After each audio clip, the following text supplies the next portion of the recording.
So students, now your next topic is here aggregate demand. Class 12 economics, and now your next topic is aggregate demand. Before that, we know about the demand. What is the meaning of demand? First, you had to learn in the class 11th economics. You had seen there what is the meaning of economic. Each and everything you have to learn there. Now this is the topic aggregate demand. With the help of that, we can say meaning and components of aggregate demand. Now we will read meaning and components of aggregate demand. Solution: aggregate demands refer to sum of demand for all goods and services. Once again listen. Aggregate demand refers to sum of demand for all goods and services in an economy during the period of an accounting year. With the help of that, we can know this is the meaning of aggregate demand. Once again listen. According to our accounting year, what we are going to make a demand, that one is called aggregate demand. Once again listen. Aggregate demands refer to sum of demand for all goods and services in an economy during the period of an accounting year. According to that, we are going to make these types of demand, and that demand is called aggregate demand. And if we want to know in other words, then next one is here. It is aggregate demand. We can say it is the total expenditure of final goods and services in the economy. Once again listen. What I am explaining, I had not written on the board because there is a less space on the board, and if you want to write, you have to write what I am explaining in front of you. The second topic we can say in meaning, it is arranged, otherwise it is aggregate or total expenditure on final goods and services in the economy. Otherwise, we can say if people tend to spend more than what they were spending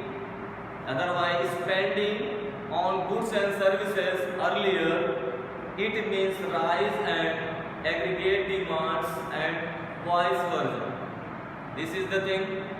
Aggregate demand can be related with price level and income level. Aggregate demand is related with the price level and income level is a very important part of that.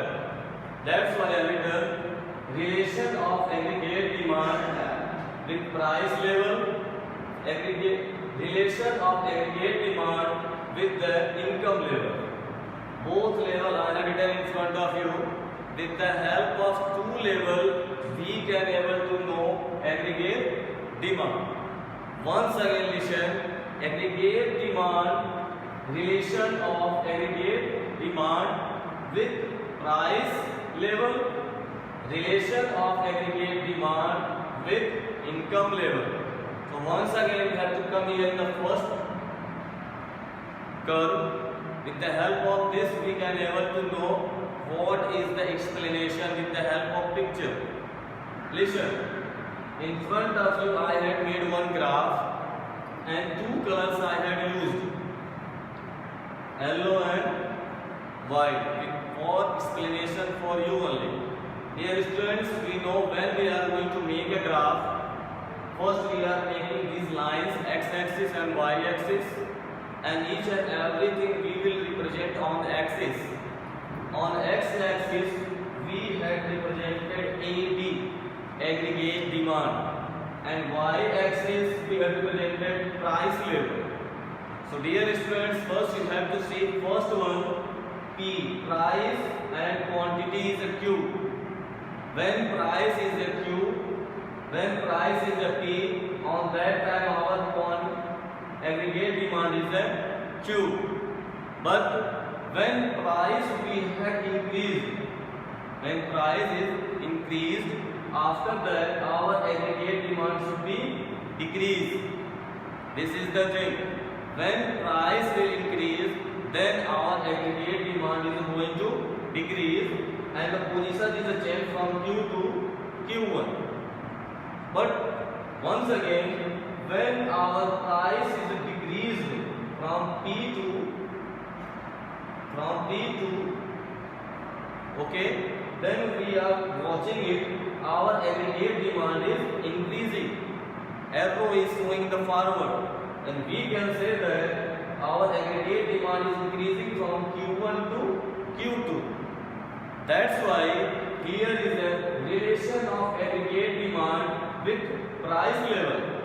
When our price level is increased, once again listen, when our price level will increase, then our aggregate demand will decrease. See with the help of this arrow. When our price level will decrease, then our aggregate demand will increase with the help of this arrow. This is the difference between relation of aggregate demand with price level. So once again listen, when our price is increasing, then our aggregate demand is decreasing. When our price is going low, on that time our demand is increasing. This is the relation between price level. This is the relation with price level. Second one is given in front of you, relation of aggregate demand with income level. Suppose when our income will increase, then aggregate demand will also increase. If our income will decrease, then our aggregate demand will also decrease. See here with the help of this picture, on the x-axis we have written level of income, and y-axis I have written aggregate demand. For example, suppose I am, nowadays my salary is how much I don't know. For example, I am asking about you. Suppose I am getting now 30,000 per month. On that time, my aggregate demand and price level should be here. According to my price level, I am using this much, okay, Q. But when my income level will increase, okay, when my income level will increase, on that time aggregate demand will also increase. Clear? If our income will increase, then our aggregate demand will also increase. If my income will decrease, then my aggregate demand will also decrease. Dear students, you have to know that before 10 or 20 years, our guardians' income is very low. On that time, we don't have a lot of this much goods and services. But nowadays, we are getting good income, we have money, and nowadays we have a lot of goods and services. According to situation, we are improving. अगर हमारे पास income आती है तो खर्चे भी बढ़ते हैं, income हमारे पास कम है तो खर्चे भी हम कम करने लगते हैं. With the help of this table, we will understood this much relation of aggregate demand with income level. अगर हमारा इनकम बढ़ता है, with the help of this, if income will increase from Y to Y1, then our aggregate demand will also increase Q to Q1. Clear? Once again listen, when our income level will decrease, suppose my salary will decrease, then my aggregate demand will also decrease. मैं खर्चा भी कम करने लगूंगा. That's why with the help of both graph, we can able to know what is the difference between both. Listen once again. it is a showing relation of aggregate demand with price level, and this one is a showing in front of you relation of aggregate demand with income level. Once again I am explaining you both graphs. Here when our price is increased, on that time we have reduced the aggregate demand. जैसे अगर कोई सामान महंगा हो जाए तो हम उसकी उपयोगिता को कम कर देते हैं, डिमांड कम कर देते हैं, लेकिन जैसे उसका दाम कम हो गया उसकी डिमांड हम बढ़ा देते हैं. With the help of that we can able to understood with the help of this graph, and this graph is a very important part of your syllabus. You have to make it and understood it. Second one, relation of aggregate demand with income level. When our income level will increase, then our aggregate demand will also increase. But when our income level will decrease, then our aggregate demand will also decrease.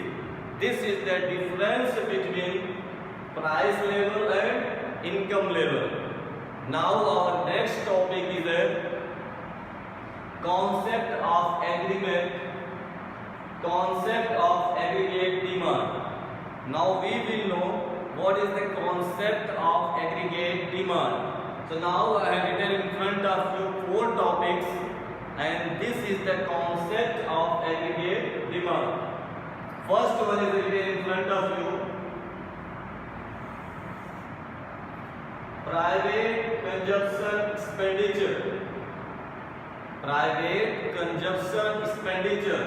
With the help of these components we can able to solve aggregate demand. इन सारे components की सहायता से हम ये जान सकते हैं कि हमारा एग्रीगेट डिमांड कितना है, how much demand we can able to make in the future, otherwise how much demand we can able to decrease in the future with the help of these components of aggregate demand. So once again listen, first component is the private consumption expenditure. We can able to denote it with the help of capital C. इसे हम capital C की सहायता से प्रदर्शित कर सकते हैं. When you will solve questions numerical, on that time it will be at the form of capital C. ये capital C के फॉर्म में कहीं लिखा होगा तो आप कहोगे कि ये प्राइवेट कंजप्शन एक्सपेंडिचर को रिप्रेजेंट करता है. Next one, investment expenditure. Second one is given here. Second component is in front of you. This is component of aggregate demand. With the help of that, we can say it is a investment expenditure. With the help of capital I, we can able to show it. इसे हम capital I से प्रदर्शित करेंगे. जहाँ ये capital I के form में होगा वहाँ इसे हम दिखा सकते हैं. And we can able to know this is the investment expenditure. And third one is given in front of you, government expenditure.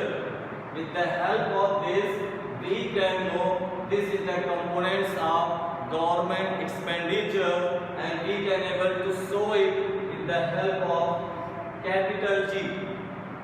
When any formulas between that, अगर कहीं फार्मूला में G लिखा है तो आप कहोगे कि ये गवर्नमेंट एक्सपेंडिचर को प्रदर्शित करता है. Next one is given net exports. When net exports is given in your aggregate demand, then we will denote it with the help of X minus M. When it should be written anywhere in the capital X minus M, we can say it is showing us net export. Now downside I have written in front of you one formula. With the help of that we can able to calculate aggregate demand. AD equal to C plus I plus G plus X minus M. This is the formula. With the help of that we can able to calculate aggregate demand. So now dear students, this is the components of aggregate demand. With the help of that you can able to explain and you can able to solve numericals. Okay, now make a note, write it down now and make a note. This is the important part for you. With the help of that you can able to explain is the components of aggregate demand. This is a formula. This is the showing relation in the price level. This is the relation is showing income level. With the help of that you will make a note and revise it well. Okay, thank you all.